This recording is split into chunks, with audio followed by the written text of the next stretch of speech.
கல்வி அமைச்சு நாட்டிலுள்ள எந்த ஒரு தாய்மொழி பள்ளிகளும் குறிப்பாக தமிழ் பள்ளிகள் மூடப்பட மாட்டாது என்று உறுதியளித்துள்ளது.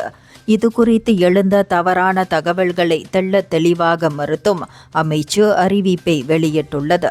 1996 கல்வி சட்டத்தில் தாய்மொழி பள்ளிகளின் நிலை உறுதியாக பாதுகாக்கப்பட்டுள்ளதாகவும், எனவே தமிழ் பள்ளி உட்பட எந்த பள்ளியும் மூடப்படும் என்ற வதந்தி முற்றிலும் ஆதாரமற்றது என்று கல்வி அமைச்சர் ஃபட்லினா சீடேக் தெரிவித்தார். தாம் மற்றும் துணை அமைச்சரின் நிலைப்பாடு எப்போதும் தாய்மொழி பள்ளிகளை பாதுகாப்பதே என்று அவர் வலியுறுத்தினார்.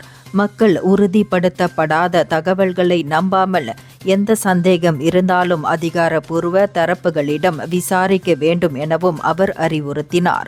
இந்நிலையில் தமிழ் பள்ளிகள் தொடர்ந்து செயல்படும், எவரும் கவலைப்பட தேவையில்லை என்று அமைச்சு மீண்டும் உறுதியளித்துள்ளது. இந்தியர்களின் இதய குரல் மக்களோசை.